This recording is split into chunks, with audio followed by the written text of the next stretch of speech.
Hi everyone, I'm selling AI images on Adobe Stock, and for the newbies here on the channel, I started to get a lot of questions on why I am not showing my portfolio, and that I am reviewing other people's portfolio. So it would make sense also for me to show mine. And that is what I thought, that when I'm talking on some topic and giving advice and sharing my journey, that I should in fact show my portfolio. And that is what I did. When I started this channel, I was showing everything. I was showing my portfolio, I was showing my best-selling images, I was showing how I generate and things like that. And the subscriber count was growing quite fast. I was gaining like 100 subscribers a week. Yes, and there were some comments, that I shouldn't do it, that I should not show my portfolio. And I was ignoring that comments because of that, because as I said, like I am giving advice and talking on some topics, so I should bring receipts and, show what I'm doing and how I'm doing it.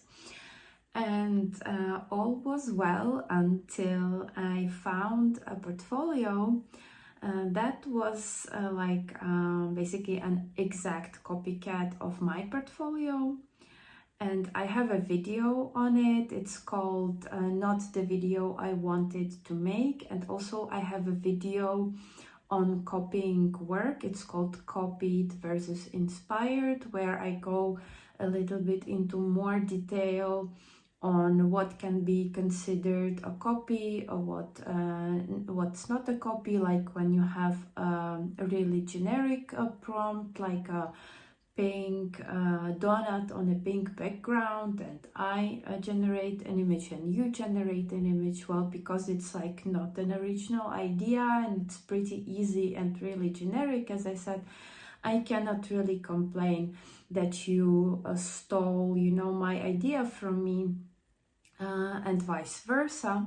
But when you have a specific idea with a very specific prompt, with specific subjects and colors and things like that, and people copy it exactly and then also copy the title that you use on Adobe Stock, it is not allowed by Adobe, and this copycat account was banned.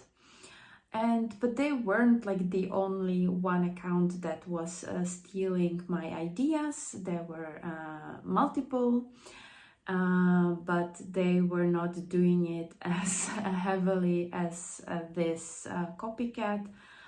And I kind of let it go. But it became clear to me that the more videos I make, the more I show my portfolio. And at the time I was growing every month, and when people consider you successful, they want basically what you have. And I understood that there will be only more copying of my work, which of course doesn't help my sales, clearly. And so I stopped showing my portfolio. I unpublished about 9 videos from YouTube that I previously made. And I'm basically not changing my mind on this issue. I think I'm sharing enough here. I'm sharing some tips and tricks. You can see like my opinions in the portfolio reviews. By the way, if you want a portfolio review, just you can send me the link. Also, like if your portfolio is good and your sales are good, then I don't recommend sending it for review, because again, if I show it on YouTube, there will be people who will copy. But if you are not doing well and you have questions on why you are not doing well, and you want to hear my opinion, then you can share the link to your portfolio and I can have a look at it.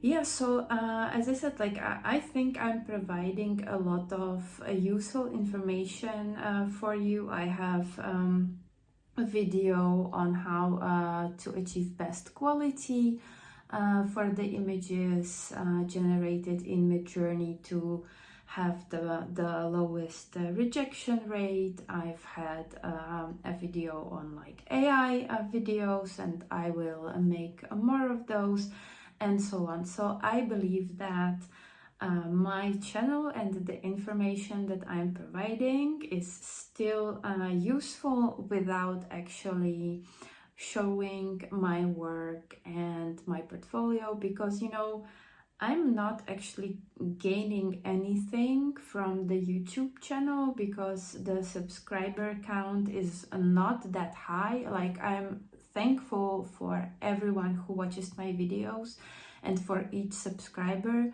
but to monetize you need at least 1,000 and plus 4,000 watch hours, and then to gain like any money you need to have really like high view counts.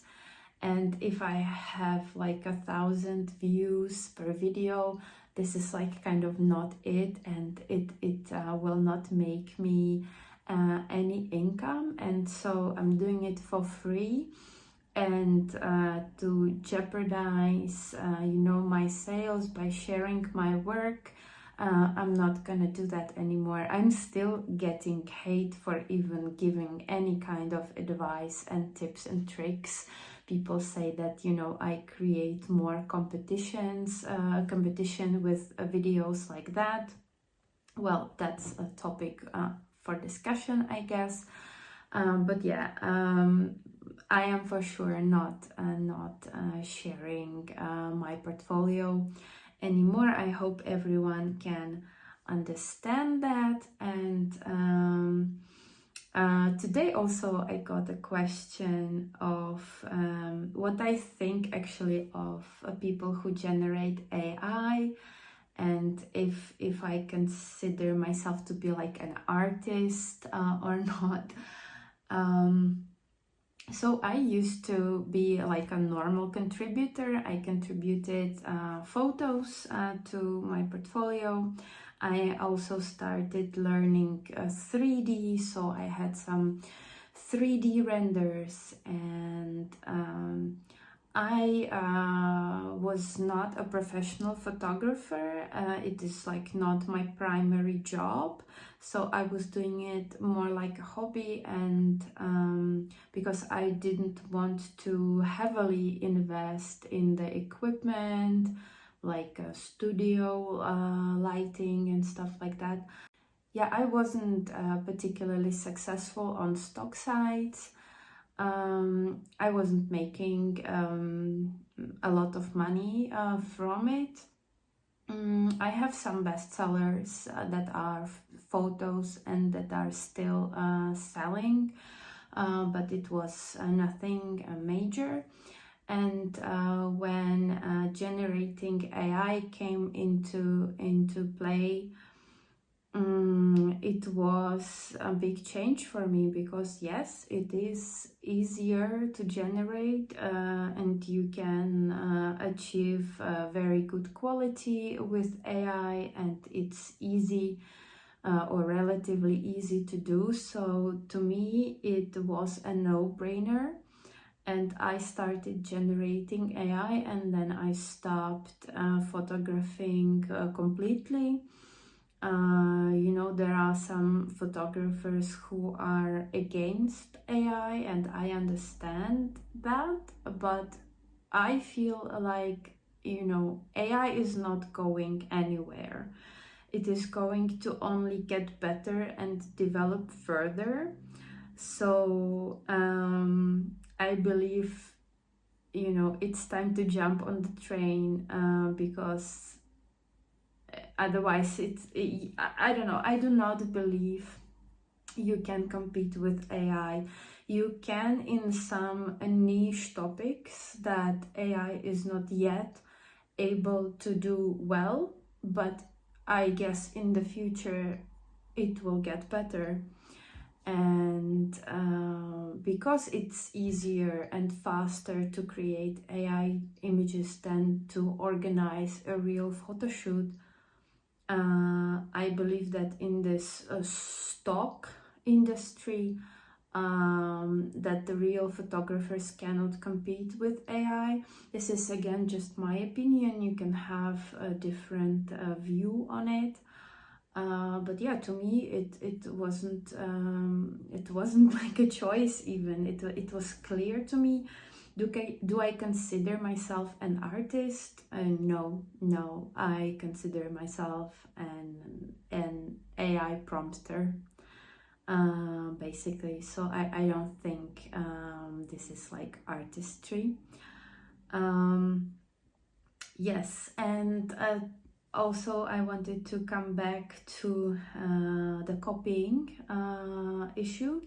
So I'm gonna share my screen now. So this is Adobe's site, and we do an empty search. Also, people were asking about that. So it means that you put your cursor into the search and you just hit enter without actually searching from any term.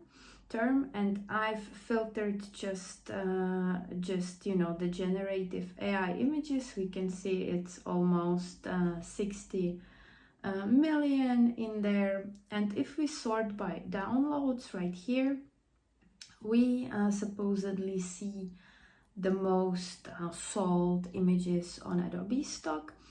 And what are some people advising other people to do is to basically take the image. I will take this one, like copy the you know, the description, put it in Midjourney, and generate the image for yourself and upload it on stock site. So here, first of all, you know, you are not the only one with this genius idea. So tons of people are doing it. And like, besides being wrong, it is, you know, stealing from other people. But even besides that, when a lot of people are doing it, you are not really helping yourself gain more money, I believe, because you are creating a lot of similarly looking images on the same topic, and it just you know, creates more competition. When there is some popular search term and I am the only one who has the images on this topic, I get all the money. When there is tons of us doing similar images, clearly I'm not getting all the money. It is spread between all of us, and then you know, it's not very helpful. So it's not helpful even to you, even if you have no idea what to generate, to just take somebody else's work and produce a completely like the same thing. It will not help you majorly, you know. Also, as I said, copying, for example, descriptions or other people prompts is against Adobe's guidelines. Some people copy from Shutterstock because there is no AI there, so they copy people's descriptions from Shutterstock and then put it in Midjourney. But people who have images on Shutterstock also have images on Adobe Stock. because it's not an exclusive stock site. So again, you are potentially creating very similar images to what that person has, and they can complain about it, and they can be successful in complaining. As I've said, I had this one account deleted from Adobe. But like, let's just look, right? A red ribbon and bow. I will put it in search.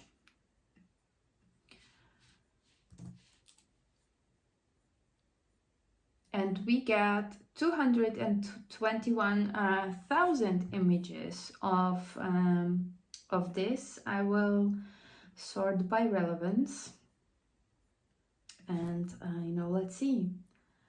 And this is the bestseller, right? And then we just see a tons and tons and tons of this is a very similarly looking image to the best-selling one. Yeah, and I can scroll through the pages, and how many of the red ribbons do you think that the clients need, and how many do you want to generate? Do you really think that if you make like another one of those, that you will get into the tops and gain money from that? I really don't think so. And in my video copied versus inspired, I talk a little bit more on that, and then I'm showing you, if you absolutely like somebody's idea, on how you can change it a little bit so that it's not the exact same image, and then you are not creating a direct competitor, but are also creating something interesting. Or don't just copy the exact thing, but copy the topics, so we can look at Adobe Insights, and it shows you the popular portfolios, and there you can see, for example, that one guy has only the interior designs in there. Do you need to copy his exact interiors? No, you can generate your own, but you can have that idea, okay, interior designs are popular, so I will try to create my own. Or there is a portfolio made just from those PNG images on transparent backgrounds, and you can be like, okay, that is an idea, I will make images on transparent background. Do you need to copy the exact same thing that that person has in their portfolio? No, you will do better if you have your own ideas, and if you research more narrow niches and fill them out, than to just add a couple of images to the 2000 already existing ones. So this is all I wanted to say in this video. So once again, no, I'm not going to show my portfolio. If it means for you that my advice and opinions are not valid, you can skip on my videos, and you can follow somebody who does share their work. I cannot make you watch my videos, but my my income is more important to me than to just share my work for it to be copied. So I hope this is understandable. Thank you for watching, and as always, I will see you very soon.